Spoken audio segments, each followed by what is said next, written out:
à Dieu. Béni soit le Seigneur Tout-Puissant, le Dieu de grâce, qui se révèle aux hommes et qui donne sa vie abondante. Auditrices, auditeurs, ce matin, nous vous souhaitons la bienvenue au programme d'enseignement dénommé La Tribune de Sinaï que vous présente la chapelle de l'Évangile. Et ce matin, vous êtes avec l'apôtre Koulibaly Daouda. Nous allons aborder un thème gardé par le Dieu vivant et nous allons trouver ce thème dans le psaume 121 du verset 6 au verset 8. Voici la parole du Seigneur. Le psaume 121 du verset 6 au verset 8. Pendant le jour, le soleil ne te frappera point, ni la lune pendant la nuit. L'Éternel te gardera de tout mal, il gardera ton âme. L'Éternel gardera ton départ et ton arrivée dès maintenant et à jamais. Il s'agit du fait que Dieu garde ceux qui lui appartiennent. L'objectif du Saint-Esprit, lorsqu'il nous permet d'avoir ce message, c'est de comprendre que Dieu garde jalousement ceux qui sont à lui. Les élus de Dieu sont sous sa main de protection. Et donc, il y a une importance, un grand privilège à être un élu du Seigneur, à appartenir à Dieu, à croire en lui et à se confier en lui le Seigneur. Il y a un grand privilège à cela. Et ceux qui y parviennent sont gardés par la main de Dieu. Et c'est ce que nous découvrons dans ce passage que nous avons lu. Il est dit, l'Éternel te gardera de tout mal. Parce que tout simplement, il veut que tu accomplisses tes jours ici. Il veut que tu jouisses de ta vie et que tu connaisses la destinée éternelle glorieuse qu'il t'a réservée. Oui, à toi qui l'entends et qui l'écoutes, à toi qui as confiance en lui et qui t'abandonne entre ses mains, à toi qui le reconnais comme ton Seigneur, ton Dieu et ton Père, Dieu dit ceci: je te garde et je te fais jouir de ta vie comme il convient et je te réserve la destinée glorieuse qui est la part de tous ceux à qui je me révèle et qui acceptent de marcher avec moi. Ainsi, l'Éternel te gardera, dit la parole. Et nous devons noter que l'Éternel est ce Dieu qui est éternel, ça veut dire qu'il ne passe point. Il a dit à Moïse, je suis celui qui suis. Il est en train de parler de son caractère éternel, omniprésent et omnipotent. Ça veut dire que ce qu'il est ne sera point influencé ni par le temps, ni par les circonstances, ni par les réalités qu'il peut connaître. Non, Dieu reste le même. Il a parlé de ce qu'il est le Dieu d'Abraham, d'Isaac et de Jacob. Chacune de ces personnes a commencé avec lui quelque part et a terminé la marche avec lui quelque part d'autre, tout en traversant des événements différents, en expérimentant des situations différentes avec lui. Mais dans les différents cas, Dieu s'est révélé être le même, manifestant les mêmes caractères, manifestant les mêmes pouvoirs, démontrant la fidélité, démontrant la présence continue et démontrant la toute-puissance. Il n'a point été affaibli par le temps et il n'a point été troublé par les circonstances. Il est resté le même. Et c'est ce Dieu qui dit, je te garderai. Et donc vous voyez jusqu'à quel point, quand vous êtes sous la couverture de Dieu, vous êtes un homme tranquille, vous êtes un homme heureux, vous êtes un homme comblé. Un Dieu de ce genre, il n'y en a pas. Il l'a toujours prouvé. Il dit, je te garderai. Et comment est-ce que, en fait, Dieu garde ceux qui lui appartiennent? Comment est-ce qu'il veille sur eux? Ce matin, nous allons trouver 3 points principaux par lesquels Dieu garde ceux qui lui appartiennent. Vous voyez, lorsque nous prenons la parole de Dieu, dans la lettre aux Éphésiens, il est dit ceci au chapitre 6. La lettre aux Éphésiens, excusez, c'est la lettre aux Philippiens, le chapitre 6. Pardon. La lettre aux Éphésiens, le chapitre 6, nous lisons ceci. Voici donc ce qui est écrit. Nous lisons au verset 13. C'est pourquoi prenez toutes les armes de Dieu afin de pouvoir résister dans les mauvais jours et tenir ferme après avoir tout surmonté. Vous tenez ferme après avoir tout surmonté. Tenez donc ferme. Ayez à vos reins la vérité pour ceinture. Revêtez 6, mettez pour chaussure à vos pieds le zèle que donne l'évangile de paix. Prenez par-dessus tout cela les boucliers de la foi avec lesquels vous pourrez éteindre tous les traits enflammés du malin. Prenez aussi les casques du salut et l'épée de l'esprit qui est la parole de Dieu. Et comme je le disais tout de suite, dans Éphésiens chapitre 6 à partir du verset 13, nous découvrons que nous tenons ferme. Non seulement que nous sommes fermes, mais au-delà de cela, nous triomphons des différentes circonstances qui venaient contre nous. Et l'apôtre Paul, inspiré par le Saint-Esprit, révèle quelques points essentiels par lesquels Dieu garde ses élus. Nous allons choisir seulement quelques points. Le bouclier de la foi est le premier élément par lequel Dieu garde ceux qui lui appartiennent. La foi est en fait, en définition très simple, une attitude qui est suscitée par la révélation de Dieu dans la vie d'une personne. Vous avez ces attitudes-là lorsque vous avez la connaissance de Dieu. Cette connaissance de Dieu qui vient par le fait que lui-même se révèle à vous, il vous révèle ses voies, il vous révèle sa pensée, il vous révèle sa parole. La parole du Seigneur dit dans Romains 10 au verset 17 que la foi vient de ce qu'on entend et ce qu'on entend vient de la parole de Dieu. Ce qui signifie vient de l'expression du Seigneur, vient de ce que Dieu se révèle, vient de ce que Dieu parle à ceux qui lui appartiennent. Ainsi, nous ne pouvons pas être protégés si nous n'avons pas de foi. S'il n'y a pas en nous des attitudes spirituelles, des attitudes de cœur qui sont fondées sur le fait que nous connaissons Dieu et que nous connaissons sa parole, nous entendons sa voix. Notre support vient de là.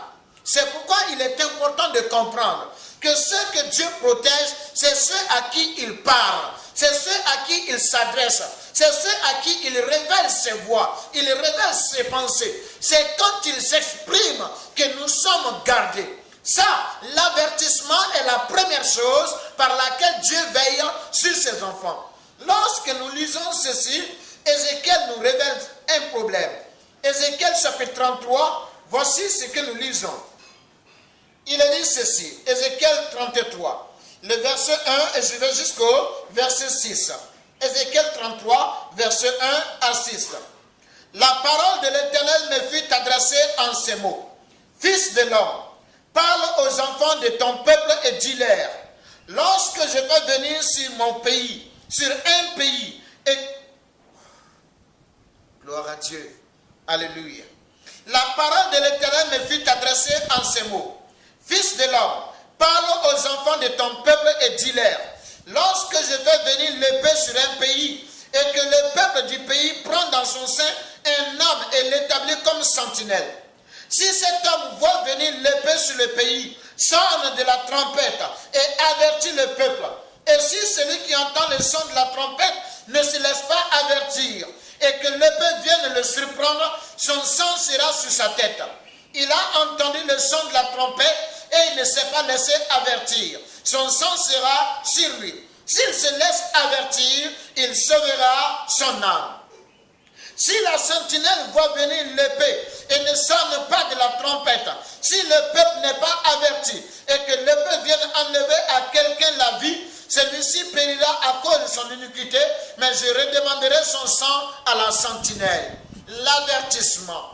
C'est pourquoi Dieu prend soin de nous parler, puisque c'est lui qui nous garde. Il veut d'abord nous révéler ses voies, celles qui sont d'ordinaire établies, quotidiennement connues de chaque personne. La Bible est déjà le premier avertissement que Dieu donne à chaque personne. C'est pourquoi si quelqu'un suit la parole de Dieu, si quelqu'un écoute et obéit à la parole de Dieu, il est d'ores et déjà gardé de certaines circonstances qui auraient pu le détruire. Dieu agit également en accordant sa voix intime, où il parle à notre cœur, il parle à notre esprit, avec un contact plus profond et plus spécifique. Il nous avertit de certaines choses. C'est également un message de Dieu pour nous. Et dans ce message, il nous avertit autant qu'il nous avertit lorsque nous sommes en train de lire la Bible. Dieu agit également par la voie des circonstances. Tout ce qui se déroule autour de nous et tout ce qui se déroule en rapport avec nous est également également un message de la part du Seigneur. Et beaucoup de personnes ne font pas attention aux avertissements de Dieu au travers de la situation de la vie. Une autre voie également du Seigneur, c'est la voie intermédiaire, où Dieu peut se servir d'une autre personne.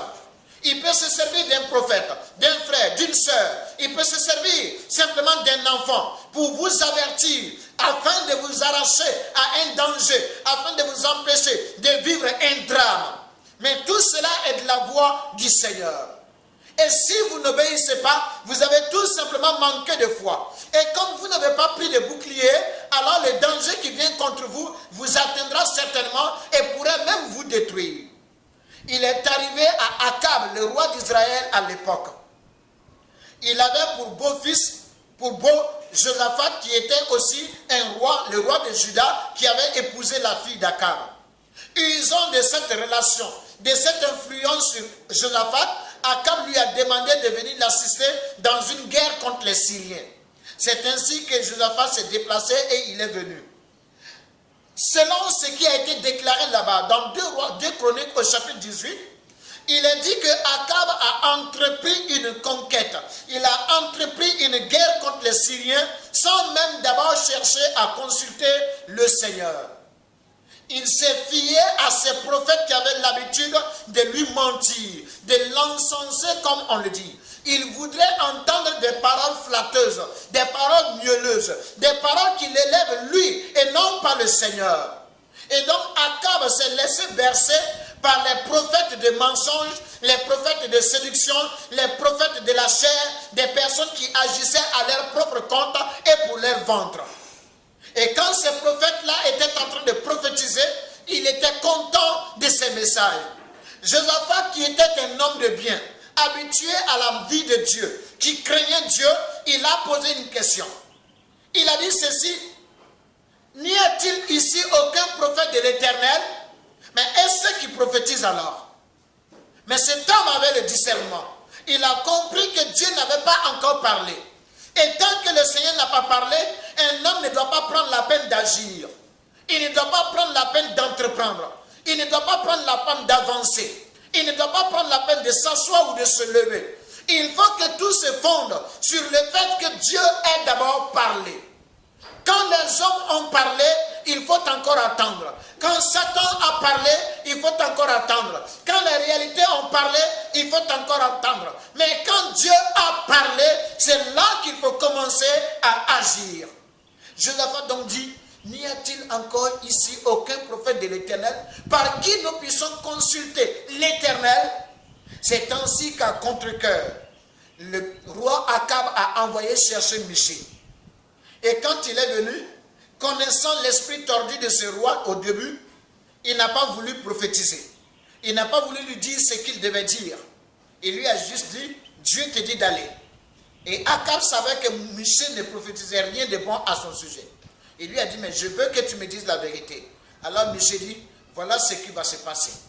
Je vois les troupes d'Israël dispersées de par toute la brousse, en train de fuir devant l'ennemi. Alors ce peuple n'a plus de berger, ce qui signifie la mort du roi qui conduit cette armée. Akab s'est automatiquement irrité, il s'est mis en colère et il a laissé des commandements au sujet de Michée. Il dit: envoyez-le et qu'on le mette en prison, qu'on le nourrisse et qu'on lui donne à boire, qu'on l'abreuve de pain, d'affliction, qu'on le traumatise. Et Michée lui dit: si tu reviens en vie, alors c'est que l'Éternel n'a pas parlé par ma bouche. Cet homme ne s'est pas laissé avertir. Dieu lui a parlé. Il avait déjà la loi avec lui qu'il pouvait connaître, afin que par cette loi, il sache comment marcher et éviter le drame, éviter les dangers. Il a ignoré et méprisé la loi de Dieu dans sa vie. Il avait les prophètes véritablement de l'Éternel qui étaient là pour le reprendre et l'avertir. Il a méprisé les reproches des prophètes. Il avait même les circonstances autour de lui. Son collègue et son beau, Josaphat, a pensé à faire consulter un prophète de l'Éternel. Cela n'a pas attiré l'attention d'Akab. Il ne s'est pas laissé avertir. Alors il est monté dans cette guerre, mais il n'en est pas revenu. La Bible dit qu'une flèche syrienne l'a transpercé. Il était blessé pendant la guerre. Et au moment où il cherchait à sortir du combat, il a dit que le champ de bataille était tellement animé qu'il n'a pas pu sortir. Celui qui conduisait son char n'a pas pu l'amener hors du combat. Et jusqu'au sort, Akab a perdu la vie. La prophétie de Michée s'est réalisée. Michée était-il un ennemi d'Akab? Non. C'était justement celui par qui Dieu voulait le garder. Mais il n'a eu aucun égard à l'avertissement que Dieu lui donnait au travers de Michée. C'est ça le problème de ceux qui ne se laissent pas avertir. Dieu te garde en t'avertissant. Et tu ne peux recevoir l'avertissement de Dieu que lorsque tu as la foi. Ça veut dire que tu apprends à t'appuyer sur ce qui vient de la part du Seigneur. C'est pourquoi il faut le connaître. Si vous m'entendez et que vous ne connaissez pas Dieu, alors il se révèle à vous. Il a choisi de se manifester par son Fils Jésus-Christ. C'est lui qui a rendu tous les témoignages de l'existence de Dieu, de l'amour de Dieu pour les hommes et de l'autorité de Dieu sur les hommes et du plan merveilleux que Dieu a pour les hommes. C'est en Jésus-Christ que vous découvrez cela et c'est en Jésus-Christ que vous pouvez le vivre. Alors, venez à Jésus maintenant, connaissez le Dieu vivant et laissez-vous avertir afin d'être sauvés. Non seulement de pouvoir être gardés pour accomplir vos jours sur cette terre, pour pouvoir faire ce que vous devez faire, jouir de ce qui est votre héritage, jouir de ce qui est votre privilège, mais de connaître également la destinée glorieuse éternelle. Laissez-vous avertir. Si vous pensez déjà connaître Dieu en Jésus-Christ, alors soyez avertis ce matin. Comprenez que Dieu vous dit que chaque jour il vous parle. Il vous parle par la Bible, il vous parle par les voies intermédiaires des prophètes, des hommes, même un âne. Un âne a été utilisé pour parler à Balaam. Dieu a utilisé également un prophète pour parler à Asa. Lorsqu'il a commencé la folie, commencé à s'égarer et à abandonner la couverture de Dieu, la protection du Seigneur pour s'attacher à l'aide des rois étrangers. Le Seigneur se servira des autres. Mais il agira également par les circonstances autour de vous. Des dispositions qui se créeront toujours. Ayez un esprit alerte. Observez et laissez Dieu vous parler au travers de ce qui se déroule autour de vous et dans vos champs d'action. Il vous parlera également de manière intime, personnelle, de lui à vous, à votre cœur, à votre esprit. Il a dit d'Israël, j'ai appelé mon peuple dans le désert et j'ai parlé à son cœur. Vous voyez, ça c'est très important. Le deuxième point dans lequel Dieu nous garde également, c'est le fait qu'il nous donne de vivre ce que l'on appelle la cuirasse de la justice. C'est une protection qui ne dépend pas de nous, mais dont nous sommes réellement les responsables. Ce qui signifie que pendant la pleine action, ce n'est pas nous qui provoquons quelque chose, mais c'est à cause de notre condition de vie, c'est à cause de notre attitude, c'est à cause de notre vie que cette action de protection s'active à tout moment où nous sommes dans le danger. Et ça, Dieu le veut pour chacun de nous. Vous voyez, la parole du Seigneur nous est dit ceci dans Luc au chapitre 10. Voici ce que nous lisons. Luc chapitre 10 au verset 19. Jésus dit ceci. Voici, je vous ai donné le pouvoir de marcher sur les serpents et les scorpions et sur toute la puissance de l'ennemi et rien ne pourra vous nuire. Vous serez en train de marcher là où l'ennemi se trouve. Vous serez en train de vivre là où le méchant réside. Mais il ne vous atteindra rien et vous n'aurez aucun malheur. Et quand nous lisons encore dans le psaume 91, voici ce qui est écrit. Le psaume 91, nous lisons ceci. Psaume 91, lisons le verset 5 à 7. Tu ne craindras ni les terreurs de la nuit, ni la flèche qui vole de jour, ni la peste qui marche dans les ténèbres, ni la contagion qui frappe en plein midi. Que 1000 tombent à ton côté et 10 000 à ta droite, tu ne seras pas atteint. De tes yeux seulement, tu regarderas et tu verras la rétribution des méchants. Alléluia. Gloire à Dieu. Vous voyez, Donc nous appelons cela la cuirasse de la justice. La protection du juste au moment où le malheur semble être autour de lui. Il n'est pas atteint par ce malheur. Souvenez-vous que cette promesse est faite à des élus de Dieu. Et ici particulièrement, dans le cas de Luc 10, c'est à ses disciples que Jésus a fait cette promesse. Et même Judas a bénéficié de cette promesse ici parce qu'il était avec Jésus. Ce qui nous permet de découvrir ce que c'est que la justice. La justice, c'est le fait d'être en paix avec Dieu, d'être dans la volonté de Dieu, d'être dans le chemin que Dieu veut. Dans quelles conditions êtes-vous? Est-ce que vous êtes en paix avec le Seigneur? Dieu a-t-il quelque chose à vous reprocher? Dieu a-t-il une raison de ne pas vous trouver agréable? L'ennemi a-t-il une raison de vous réclamer à Dieu? A-t-il à juste titre quelque chose à dire à Dieu à votre sujet? Est-ce que vous êtes dans une condition de rébellion où vous avez désobéi à Dieu comme Jonas? Vous avez refusé la voie de Ninive et vous avez décidé d'aller à Tarsis? Dans quelles conditions vous trouvez-vous? Dieu vous interpelle ce matin. Jésus dit dans Matthieu 28 au verset 26, il dit, buvez ceci, ceci est mon sang, le sang de l'alliance qui est versé pour la rémission des péchés de plusieurs. S'il y a quelque chose qui ne va pas dans ta vie, s'il y a quelque chose qui est susceptible de te livrer à ton ennemi, qui est susceptible de rompre ta communion avec Dieu, de faire en sorte que tu ne sois pas dans la bénédiction, dans le regard continu de Dieu, alors ce matin, tu as également le pardon de tes péchés. Dans Ésaïe 59, il dit, il ne peut pas vous regarder, parce que justement vos péchés l'empêchent de le faire. Vos doigts sont souillés, a-t-il dit. Vous comprenez que si nos doigts sont souillés, si nous sommes couverts de péchés, Dieu ne peut pas être attentif à notre vie. Et par conséquent, il ne peut pas la garder. On ne peut pas préserver ce qu'on ne peut pas observer. On ne peut pas préserver ce qui n'attire pas notre attention. Ce qui ne focalise pas notre attention. Non. Et donc le Seigneur veut vous garder. Mais dans quelles conditions êtes-vous? Certainement votre cœur est rempli de certaines choses qui attristent le cœur de Dieu. Et quand il veut vous donner sa faveur, quand il veut rester à vos côtés, l'attitude de votre cœur, ce qui se trouve dans votre cœur dégage une telle mauvaise odeur, est d'une telle laideur, est d'une telle aigreur qu'il ne peut pas rester à vos côtés. Et quand il veut agir, quand il veut être avec vous, vos comportements, vos paroles sont d'une telle laideur et dégagent une telle odeur, si nauséabonde, si désagréable, qu'il ne peut rester à vos côtés.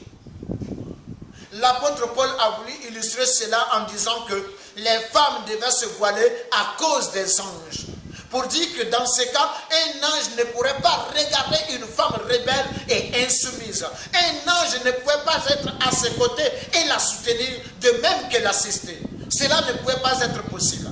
Et donc, si vous êtes dans une situation de rébellion, une condition que vous avez personnellement choisie, une condition au service du diable, si vous êtes dans une vie, si vous êtes dans un comportement, alors ou bien vous pensez des choses qui sont plutôt au service de votre chair, au service des hommes de ce monde, au service du diable, vous êtes désagréable à Dieu et vous l'empêchez de réaliser son projet de sécurisation de votre vie.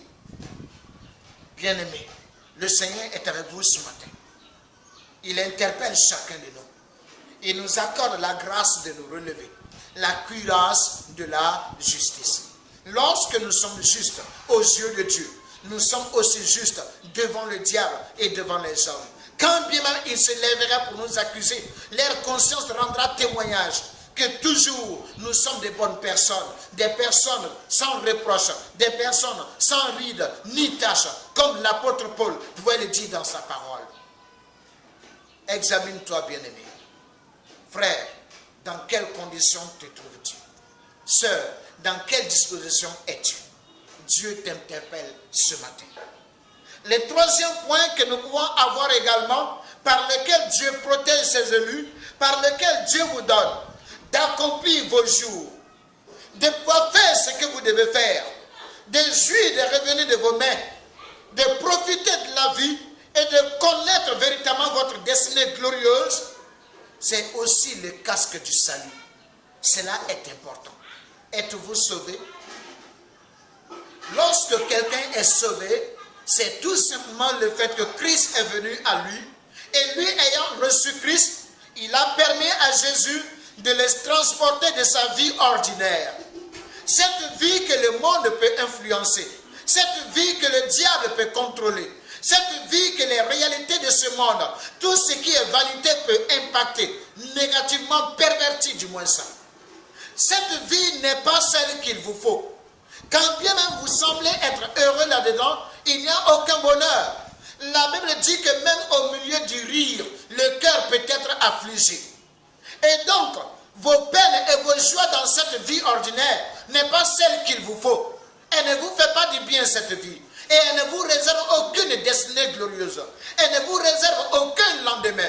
Or, le plan de Dieu est ce qui est révélé dans Jérémie 29 au verset 11. Où Dieu dit ceci: je connais moi les projets que j'ai formés sur vous. Ce sont des projets de paix et non de malheur, afin de vous réserver, de vous donner un avenir et de l'espérance. Mais dans votre vie ordinaire, il n'y a ni avenir, ni espérance. Tout ce que vous vivez, tout ce que vous sentez, tout ce que vous faites, tout ce que vous dites, contribue à vous détruire. Et vous limite dans votre vie, vous limite dans vos capacités, vous limite dans vos jouissances, et vous limite dans votre espérance. Il n'y a aucune possibilité pour vous d'attendre quelque chose de glorieux dans les temps à venir. C'est pourquoi, bien-aimé, Dieu veut te garder. Il veut t'assister. Il veut te protéger. Et s'il se trouve que tu es touché par le malheur, Dieu est encore avec toi pour te relever. Il est encore avec toi pour te délivrer. Il est encore avec toi pour te restaurer. Vous voyez, il y a deux passages que j'aimerais déjà lire. D'abord, le psaume 34 au verset 20 nous dit ceci. Le psaume 34, le verset 20. Voici ce que nous lisons.